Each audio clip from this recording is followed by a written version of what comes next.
Okay, whenever you're ready. So, good evening, everyone. I'm Zapp from XOR.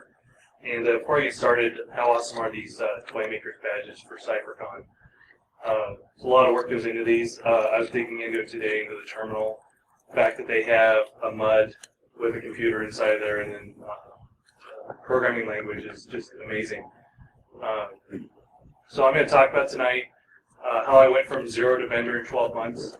I knew nothing about hardware, nothing about embedded. I only love badges, and so I decided to make one for myself. I run the XOR Twitter account. I also go under the name Zapp, so that's my Twitter handle there at the bottom. So let's get started. If I can change slides, there you go.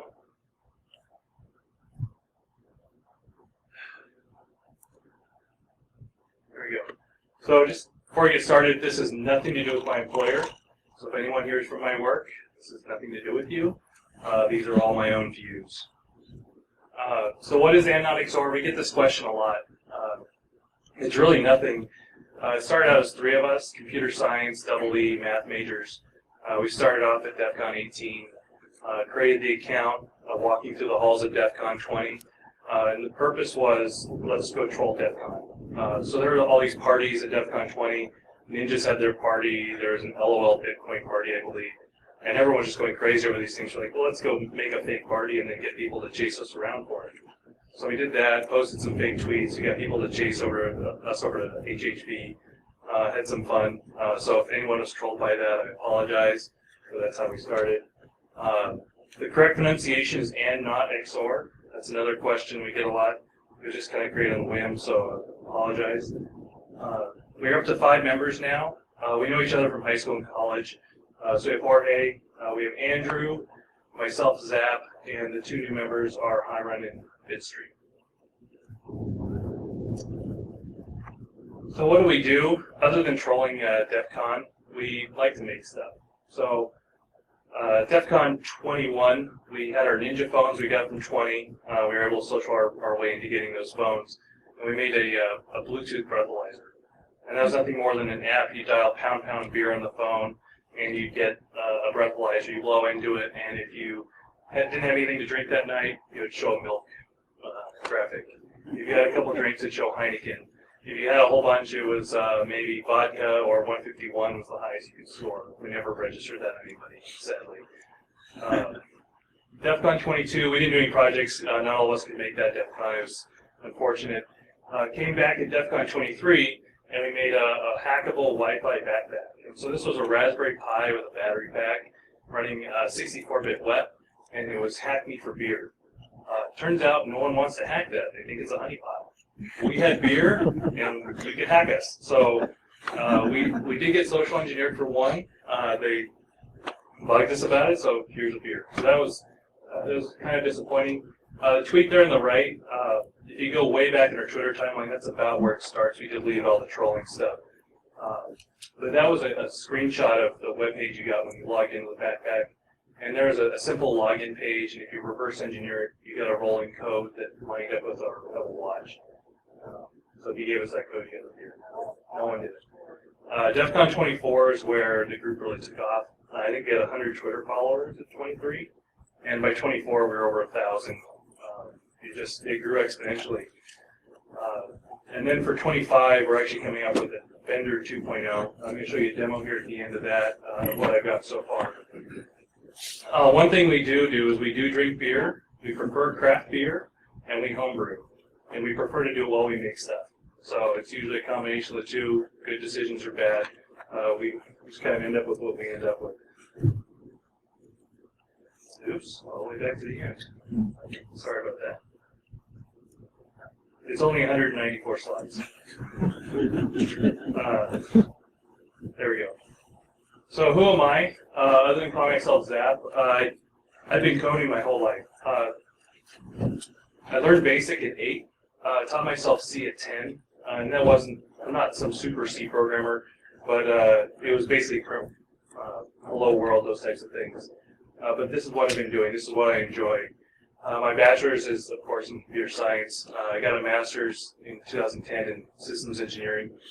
Most of my professional career has been spent middle tier, doing SOAP web services, Java, Oracle, PHP, SQL, XML, XSLT. It's not my fault. That's what we did. Those were the technologies at the time. And it was painful because you're worrying about how many gigabytes of RAM do I get in my Java virtual machine so it doesn't crash.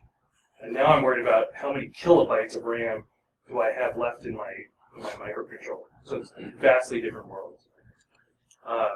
5 years ago, I was promoted to engineering management. So now I go to work, I go to meetings, I use Office, and I travel. That's my life. So I balance it out with doing these kind of projects. So at work, it's political.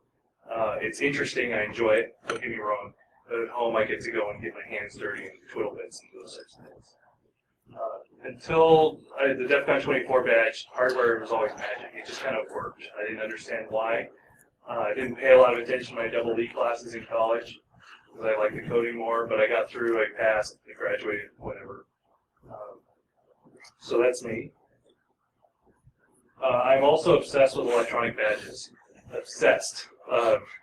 So that's why I made my own, and I'll get to that in a second. My first experience was at DEF CON 18. I was actually late showing up to DEF CON that year.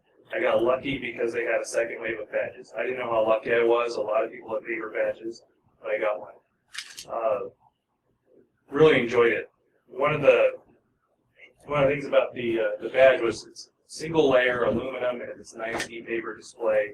Joe Grand did this design. I still have it in my workbench. I need to fix it though. But that was kind of where things got started for me. DEF CON 20, I mentioned the Ninja badge, so we were able to social our way into getting a couple of these. It wasn't really a badge, it was a phone, but they had these custom HTC 1V phones with their own kind of scan on top of Android. When we hacked it to add in things like Rickroll and all sorts of other fun things, Flappy Bird and whatever, it was all done through the dialer. So you just dial up whatever app you wanted, you could dial the launcher. We didn't want to touch any of this, so it looked stock out of it, just like we got it the first day.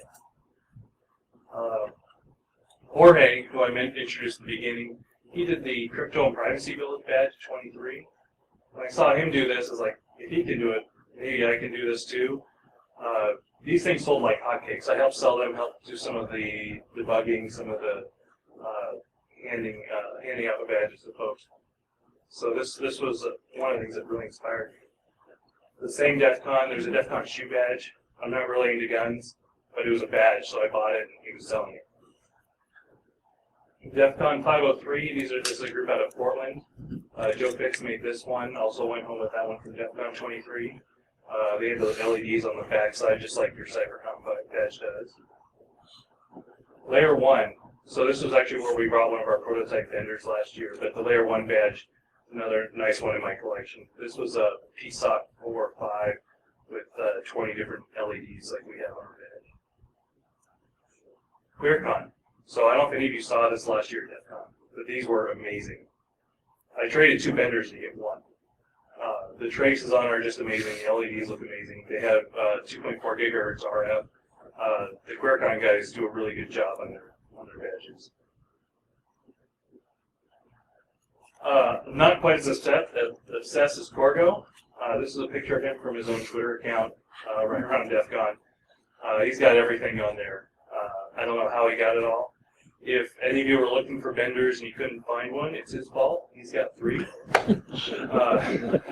He's got a prototype vendor, and that's my fault. I traded that to him. He's got one of the black vendors and one of the white vendors. So if you want one, he's got 3, just so you know. Okay, so I love badges. How hard can it really be? I wanted to make my own. So the thing is, come up with a great idea. Let's create a design. Of course, we need to put vendor. Just go make a whole bunch, and then we'll profit, right? How hard? It's not that bad. Problem is, this is everything I knew about hardware on one slide. Seriously, I didn't know how to solder. I didn't know one thing about embedded microcontroller, but debuggers, anything. And that was at DEF CON 23. So how I got there in 194 steps. Step 1, learn the basics. So a week after DEF CON, went home, got on Amazon Prime, get the Arduino little starter kit you can get. It has all the LEDs and the buttons and everything like that. You know, soon I was going through all the different projects. I had 15 different projects in there, and displaying the temperature. And it was great. How hard could this be? Eventually, I migrated off to getting some 555 timers off of eBay. Threw together one of those circuits, had the LEDs blinking. My wife thought I was crazy, but it was cool.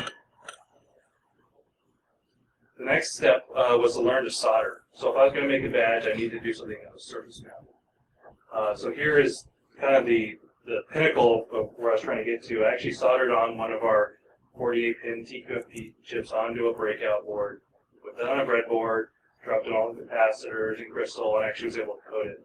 This particular picture, there is an issue with it. If you've done any of this type of work, there is no crystal. I spent 2 days trying to figure out why I couldn't flash this thing, because there was no crystal. Detailed, right? Once I kind of got that nailed down, I kind of understood how to solder. I created a project for myself. Bender was still too far away. It wasn't something I could accomplish yet. So I decided, why don't I make a Christmas ornament for some family, friends, and coworkers. So I came up with this. It's kind of a bell, and it had LEDs around the ring. It played some Christmas music. Really simple. Sent the design out to China. Waited 4 weeks for it to show up, and it actually worked. So friends enjoyed it, and that was kind of one of my first designs. Also, up here I have the 555 timer. I took off that breadboard and threw it into a PCB just to see it. Can I do this? All my footprints were wrong.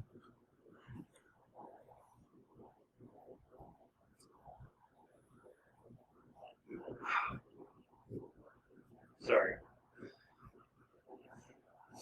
Okay, so step 4, brainstorm. So this is where the group kind of got together and said, well, what should we make this do? Hackers like bling, so let's put a lot of bling on it. And more bling and more bling and more bling. It's got to be hackable. We decided to go with Arduino for this guy, so that folks could plug it in and make sure that it was, so they could plug it in and program and do whatever they wanted. We had a couple folks do that. We had somebody at a spectrum analyzer at one point. We wanted the badge to talk to other badges. We wanted people to chat. We wanted to be able to troll each other. We wanted to know all these interesting things. We wanted Easter eggs. The best badges, like the CypherCon ones, they have all sorts of Easter eggs buried within. And not everyone will find it, and there may be Easter eggs that will never be found. So that's some of the stuff we want to do. We want to have games, and we love Bender. And no one was really doing Futurama themes, so that's what we put in there. We had some kind of outlandish ideas. We thought about, let's do password cracking, let's do spectrum analyzer, why don't we make it a breathalyzer, FPGA, because why not put an FPGA? Who knows what for? Let's just throw one on there. And then TV begun. So we kind of threw those ideas out. We kind of went through and said, well, what parts would this require? And then how realistic or what's the cost to do that? Step 5 was to take those ideas and start to prototype them. So this was really just gathering a bunch of different parts, coming up with the different drivers and figuring out, well, can we actually do this? Does this particular Nokia display you see in the top right, can we animate this thing fast enough? How does it look when we show some sort of falling matrix display on it? Turns out it doesn't look good at all. We threw that one away. We end up switching to this OLED display you see at the bottom. Created some specialized breakout boards so we can test the radio, we can test the LEDs, we can do those types of things. Threw it on a breadboard, and as you notice, our design's getting smaller and smaller and smaller. So threw it on a breadboard and tested out, started writing some of our code. This was about Christmas time last year that we did this. And of course we failed. So still not very good at soldering. I'm better now than I was, but the issues with the shorting on these radios. So it's like, well, if they're going to short while they're underneath the sock, why don't you just raise the sock off the chip or off the PCB? It's all good. So that's how I fixed it. When we did the actual badges, we did surface mount them. It was much cleaner. So step 7 is set up the bomb. So this was going through all the prototyping and figuring out down to the nth degree every single part we're going to put on the badge. Everything from, we're going to need 4 of these resistors, and there's 125 badges. How many do we need to buy? Who sells it? At what cost? Etc. And we could know within just a few pennies whether or not something would save us money or not. And this spreadsheet was really a lifesaver throughout the process. So the spreadsheet behind it is how we mapped all the pins and made sure we didn't have any resource contention between everything. This is how I like to manage projects, so applied it here. So once we kind of had our BOM set up and we knew what we wanted, we put it all in one place. So I took just a simple board, solder everything together, put some alligator clips on it, wore it around my neck, wore it around the house. My wife was really excited about that one. She didn't have any idea what I was doing. But everything was in one spot, and I use this to do a lot of coding of the sleep and a lot of the LED animations, etc. This is just kind of proving that, yeah, all these components work together at the same time. So the next thing was, okay, take all that off the breadboard, put it into a PCB. We decided to do 4-layer because why not do 4-layer? We're doing some RF. So we got the display, we got our 5 buttons, we got our 8 LEDs. Almost everything's represented what we wanted. This is where we add in the NAND flash and USB. We didn't have that before. So that was our first real prototype. Problem here, there's a lot of fails here too. So the USB was backwards. The display, we mixed some pins on the display. Our crystal footprint was wrong. Our diode footprints were wrong. Our SMA port did not fit the SMA adapter we had. And that 5-way button that was really nice and saved a lot of space was terrible. Couldn't use it. I have big thumbs. I couldn't use it. The little black pieces actually came off and broke. I had to replace it on several of the prototypes. So it was a really good learning experience here. We iterated upon that. The next thing I did is I threw that all away and came up with a new schematic. This is the schematic you'll see on our GitHub if you were to go and pull it. This is actually the final design. We did start from scratch, make sure everything is the way we want it, make sure all the components are in the way we want it. Step 12 was to actually spin that into a PCB. So this was our very first, called it Bender 1. It was white and black, just like the regular human benders were at DEF CON. You also notice it looks very different than the bender you saw at DEF CON. So the display was down at the bottom. It has a through-hole crystal. And the primary way of programming was over serial, which was really painful. And it also had a lot of fails. So we realized that there's an internal pull-up on the reset button or on the reset pin. And so when we removed the external pull-up that we had on it, we were basically just shorting it to ground. So if you press the button, it shorted the badge and reset the badge. Problem was we couldn't get into DFU mode because of that. So that was an issue. USB was also screwed up still. We were missing some sort of resistor on there. Why would you ever put a display covering the mouth of the bender? I don't know. That was just a bad decision. That's like his signature part of his look. So once you kind of figured out what we had with Bender 1, next step was to buy parts, and a lot of parts. Every day, I'd come home from work and there'd be some box from China. I'm probably on some watch list now because of the number of shipments I've received.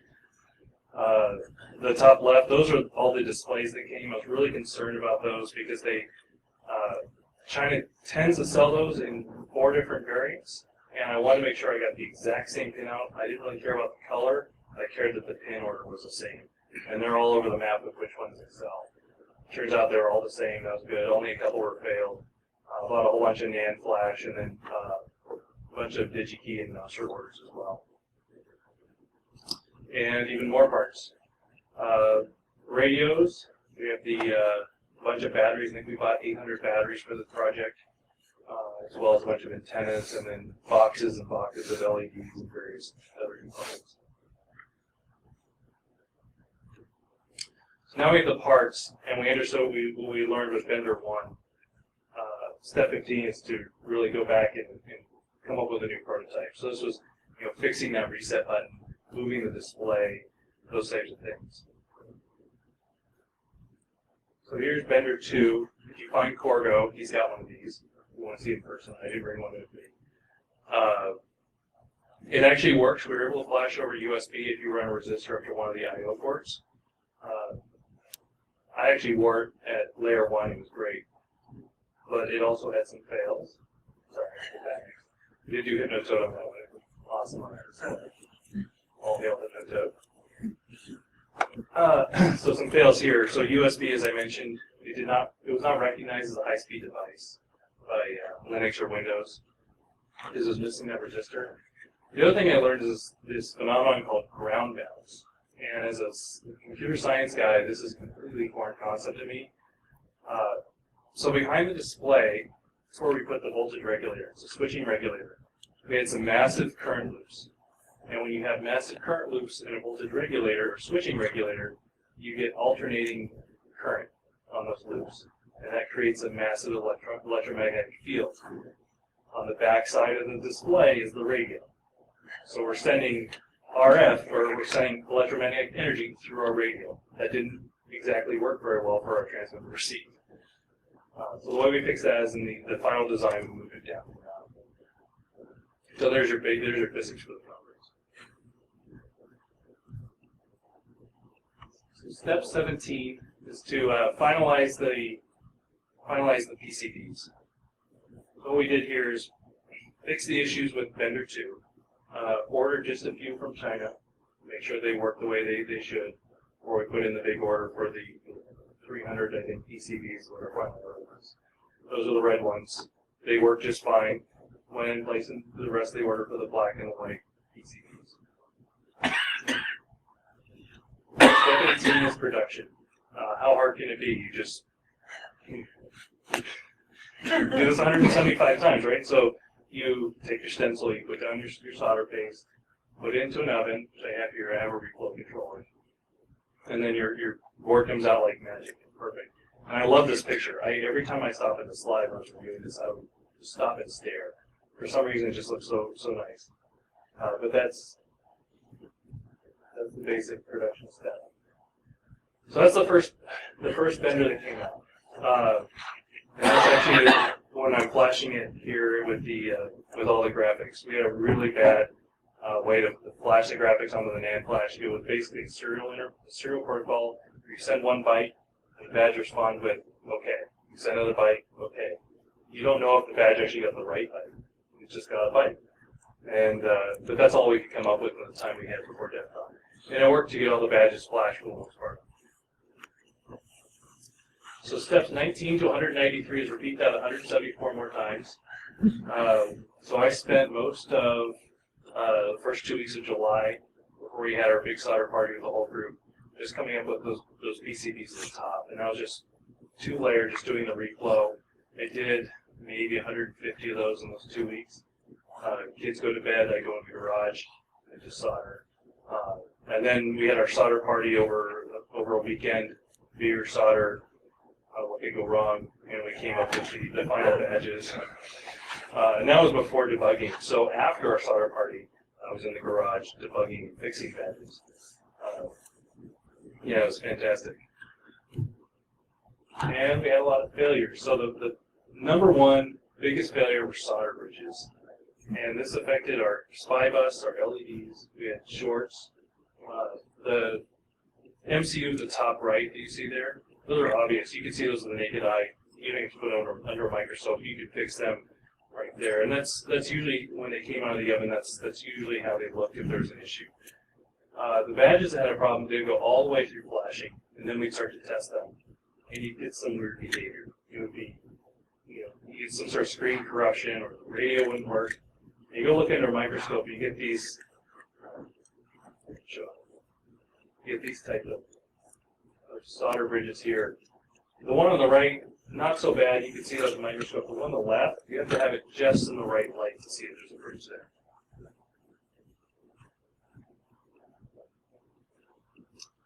So some of the design issues, and if I had to go back and do it again, which I wouldn't actually, I don't plan to do Bender 1 ever again, but if I had to, putting 3 devices on the same SPI bus is very hard. It's a bad idea. Don't do it. especially when you have a radio that's always receiving or sending packets, you have a display that you're animating, and you have a NAND flash you need to get data off of to put on the display. So I was having all sorts of resource contention issues, I used semaphores. It was just a royal pain. The other problem we had was drop packets. I couldn't pull packets off the buffer fast enough. The next time I came back around after some sort of screen draw or whatever. So we just dropped packets. So that's why sometimes chat didn't work, those types of things. We had corrupted memory. Anytime we wrote to flash, if the display had to do something, it would sometimes corrupt bytes. It was just a royal pain. RF traces are very, very hard. Just don't do it. If you're a first timer like me, don't even think about it. I did it. It was not a good idea. Most of our badges couldn't transmit. We're not really sure why there was a 90 return on the RF trace that may have accounted for a lot of it. I haven't really gotten back to debug it much. They all could receive from a very short range. We did tests during development. We could go about 300 yards. At the con, it was maybe 30 feet. So largely, we had a plan for mass rickrolling that was not successful. I did make a special device that's battery powered that would just send the rickroll command every second. So we'd walk by groups of vendors and then just watch all their badges go into the rickroll mode. And then when they quit, it would say rickroll by the NSA. So it worked well enough for that, but it wasn't what we had originally planned. So the DEF CON 25 badge, our original plan for CypherCon was, hey, this will be right in the middle of our Kickstarter campaign. If everything goes as scheduled, why don't we use CypherCon and then kind of give it a kick. That's no longer the plan. It sold out in 12 hours. Completely blew us away. Completely. We had no idea. We thought we'd be lucky to sell 60, let alone 100 in 12 hours. So just ignore that. So this is the badge. So you've probably seen us on Twitter. We've talked about Regado. The system on chip is the Regado BMD 300. This is the Nordic NRF52 ARM Cortex M4F chip. We were using an STM32, which was an M3 last year. This year, 512K of flash, 64K of RAM, so I can do a whole lot more with that than I could last year. We are using BLE 4.2, and we have an integrated antenna, so I don't have to deal with RF traces anymore. Regado did that for me. And an interesting story here, I just cold emailed their support desk and said, hey, can I get some samples? And within a couple hours, I get an email back from the CEO saying, hey, I'm in China. Let's hook this guy up. He copies his whole staff. He sent me 10 socks, and then said, oh, by the way, I'm a black badge holder from DEF CON. And so is the co-founder. So they hooked us up with a really good price on all these socks. So that's what we're using this year. It's kind of fortuitous that they're from DEF CON as well. We're using 128 by 128 1.4-inch color LCD. So that's double the pixels we had last year. At the time I came up with these slides, we were pushing about 19.5 frames per second. As of this week, I'm up to 23, so definitely faster. And that's over an 8 megahertz SPI bus. That's probably the part I'm most proud of right now. That's, if you do the math on that, at 16-bit color, the bus is saturated 75% of the time when it's animated. And I've heard that if you can get about 50%, you're doing well. So I'm pretty proud of the driver I'm using here. It's all DMA. We've upped the number of bling, the number of LEDs, 87%, so even more bling. We're bringing in the tilt and the ambient light sensors from last year. Turns out a lot of people really like the tilt feature of the badge. You can use it upside down. It makes sense, because that's the way to wear it. The PCB is twice the size. Turns out that also means it's 4 times the cost. So that'll be interesting. We've also, our battery life will be about 30% better. The measurements we have is we're about 30% down on the power consumption than what we were. We're about where we were in our best case last year before I had to revert some changes due to stability issues. But so far everything's doing very well. We're also doubling the quantity, more than doubling the quantity this year. So there'll be more than twice as many on hand at DEF CON after the Kickstarter. So hopefully people who want it can get it. The design, you've probably seen this. This is our avatar. So it's a mix of Hunter S. Thompson, Fear and Loathing in Las Vegas, and of course Bender. we went through a lot of different options, everything from Transformers to Pikachu. Pokemon Go was so popular. I'm not really a big fan of the game, but whatever. We had a bunch of designs and said, well, why would we not do Bender? That's what everyone says, Bender badge. So we threw Bender in there with this Fear and Loathing design. And then here's a picture. So you guys are actually the first ones to see the red Bender. That's we call that one Man Bear Pig 3. Man Bear Pig is our code phrase for the project. That way, if anything leaked out before we're ready to say, it was just a phrase. So Man Bear Pig 2 is on the right, Man Bear Pig 3 is on the left. I actually had that one back in my hotel room. That fixes a lot of the hardware issues we had, some of the fails we had on the revision 2 badge. And you can see just how much bigger it is versus last year's.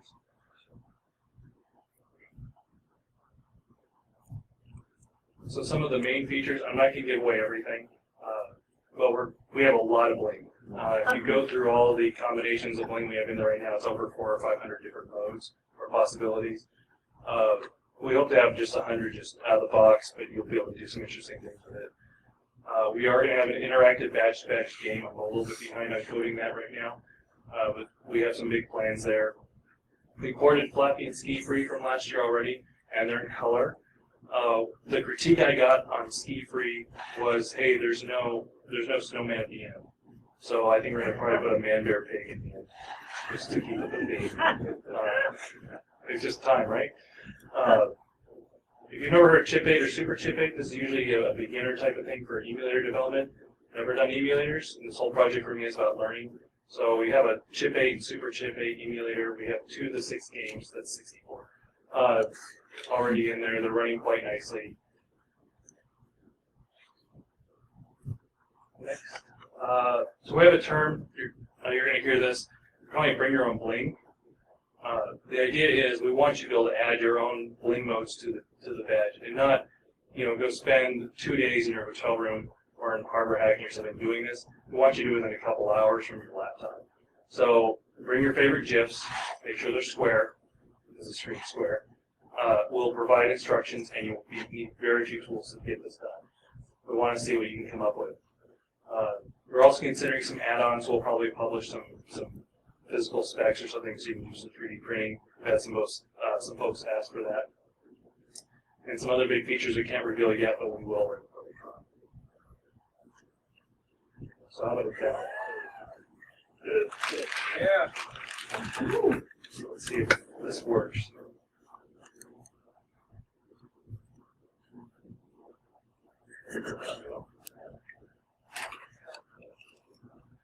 So one of the biggest requests, I don't know if you can see it, okay, was a switch. The way we turned it on last year was by removing or putting in the battery. So we've added that, real simple. Same 3 batteries as before. We do have some sponsors, so they'll make things possible. So this is our UI. Similar type of model we saw last year, just now we get to play with color. Is it reversed? Yeah. Oh, so let's see if I can see the demo gods doing it.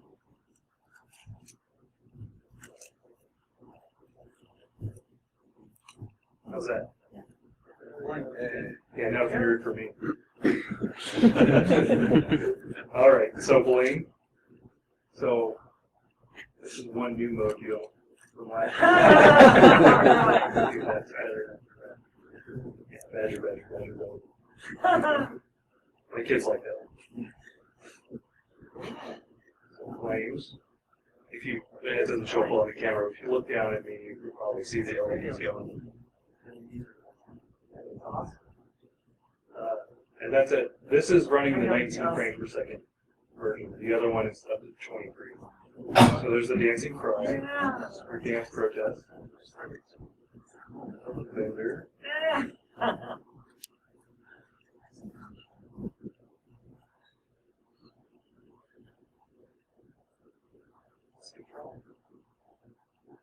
Hypnotoad.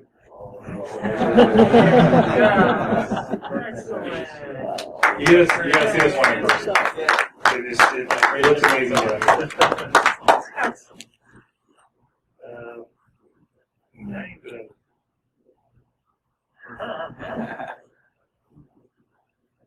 So those are the built-in modes.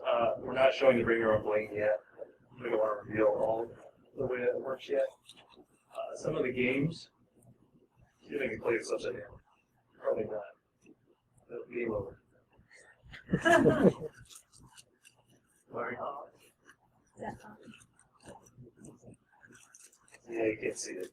You'll have to see it down here first. Ski free. Actually, I'll show you some chip games.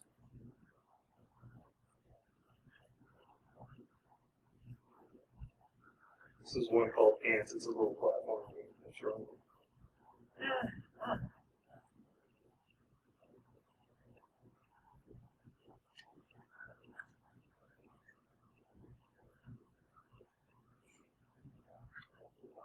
So this is the chip 8 was I think it was a Sharp system. It's from the 70s.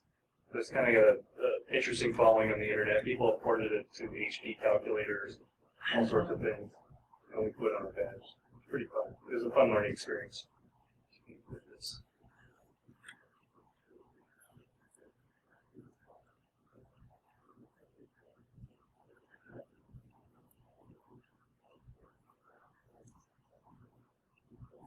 And then we have some other settings as well. So that's all I'm allowed to reveal today. We have others that I purposely removed from the code. But, afterwards, if I have some time, you're welcome to come down and give it a try. Just don't walk away with it.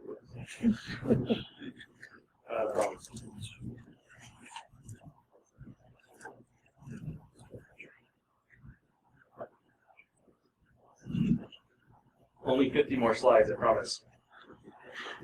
No, just kidding. Some things I've learned. Soldering's not hard. Like I said, hardware seemed magical. Soldering also did seem really hard.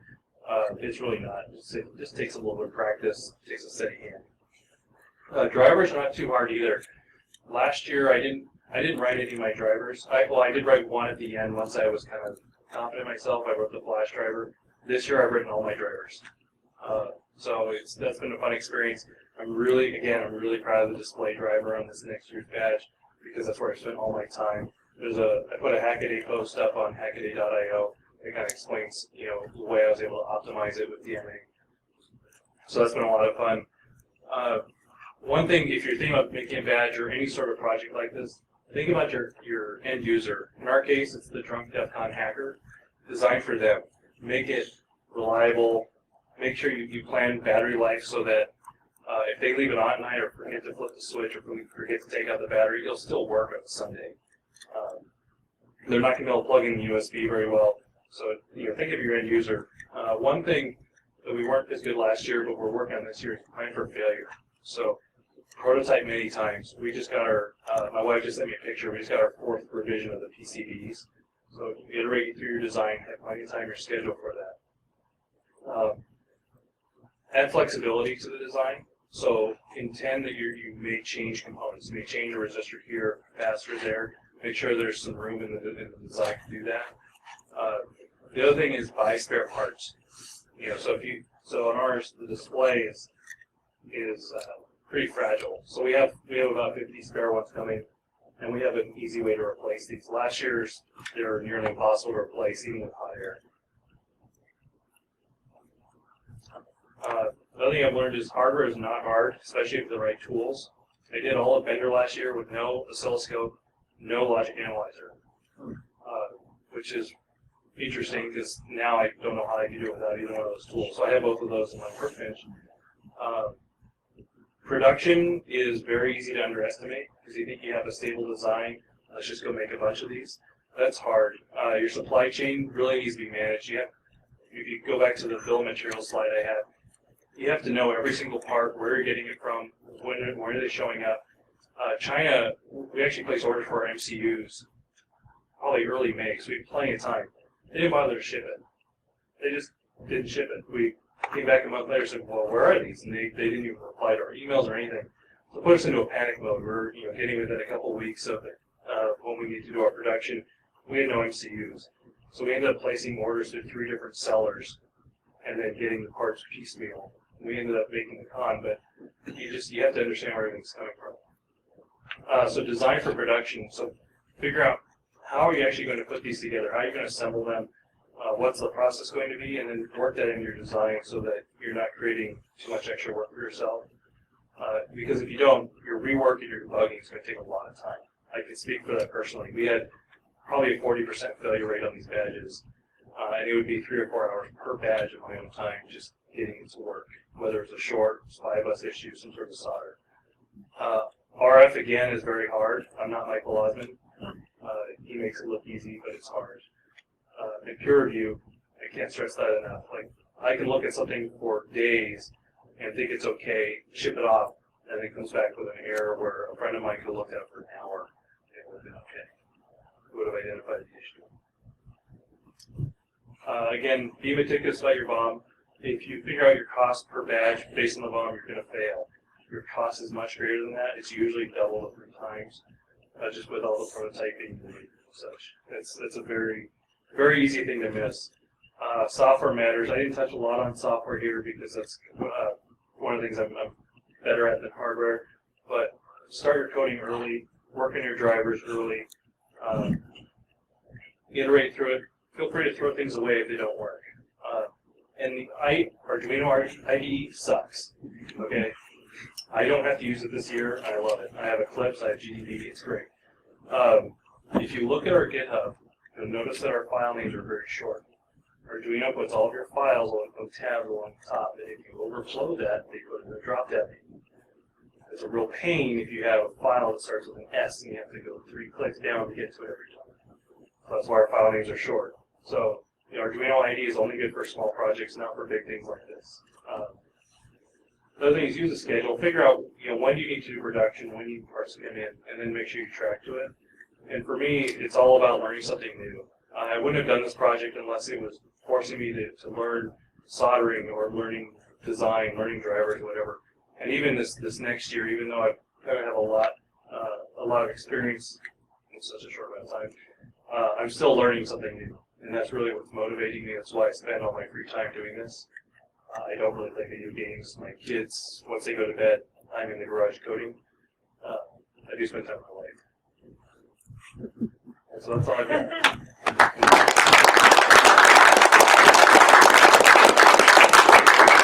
Any questions, or does anybody want to come up and see it? Question. Yes. For your divide chart, do you use an abstraction layer or are you going raw and all? Raw. Well, yes and no. So it is. The driver is highly tuned for, especially on this year's badge, for the Regato or for the NRF52, as well as the display. So it's not going to port very well to other devices. There is an abstraction layer on top of it that will handle, hey, I want to draw a line or draw a circle, or I want to draw this bitmap right to the thing. But even that's still sort of optimized for it. But yeah, it's a good question.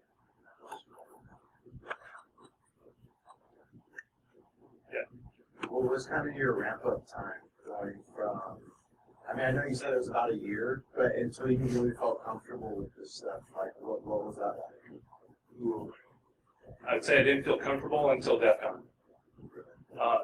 And mostly because, one, I'm risk-averse. So I was showing up with a bunch of my money out of pocket in this project. And we had some play on Twitter, and people were excited about it. But I wasn't really comfortable that I had done something that people would like. I made it something I would like. I wasn't really comfortable until we got mobbed on the 9th floor. If anyone was there, it was crazy. On the 9th floor of Paris, that was probably when I felt comfortable. And even now, still learning new things. I'm not yet. I don't really use the right terms because I don't have years and years and years of background here. But maybe as far as the coding and the hardware, probably around March time. But comfortable with the project was DEF CON. And that was so honestly the experience we had at DEF CON, where we couldn't go more than 100 feet without being stopped, where we got mobbed on the 9th floor, where it's just constant. My phone was just constantly vibrating for Twitter notifications. I'm like, do you have badges? Do you have badges? IRC is going crazy. That was a real motivator for doing it this year. As overwhelming as that is as an introvert, I really did enjoy that, and I'm looking forward to something similar next year. Are you still baking them in the oven? No. So one of the reasons you'll notice our cost went up. One, PCBs are much more expensive. We are having them fabricated for us. So part of my risk aversion last year was that's way too much money to drop on a project that may completely fail. This year, we're a lot more confident that people are going to want to buy it. We had the Kickstarter that went crazy. So we are paying for a service to do it. That's one of the big drivers in our cost. And just as a data point, the cost per badge has tripled this year for us. And that's after some of our help. It's kind of the project we wanted to do last year, but couldn't because we had to do stuff. Yes? Any chance we could ever see a Hypno Code badge? Actually, yes, you can, because there's one right here. It's not my creation. This is Glenster and was it Charles the Hat? Yeah. It's really cool. You should come check it out. We've thought about making like different Futurama characters. And anytime you Fry have one be without a CPU? what's that? Could Fry one be without a CPU? Yes. Or an AT Tiny 85, right? Yeah. Anytime if you've done this before, you'll appreciate the choir. But anytime you change the PCB design at all, you get tooling costs, and your costs just go up exponentially. So you try to make sure the design is identical across everything. Even switching colors is a real pain. This next year we'll probably just do one color. You may see some others like that red one or a blue one, which is our the PCBs I have at home now waiting for me. But we'll probably just do one color to keep the cost down. Any other questions? All right. Thank you.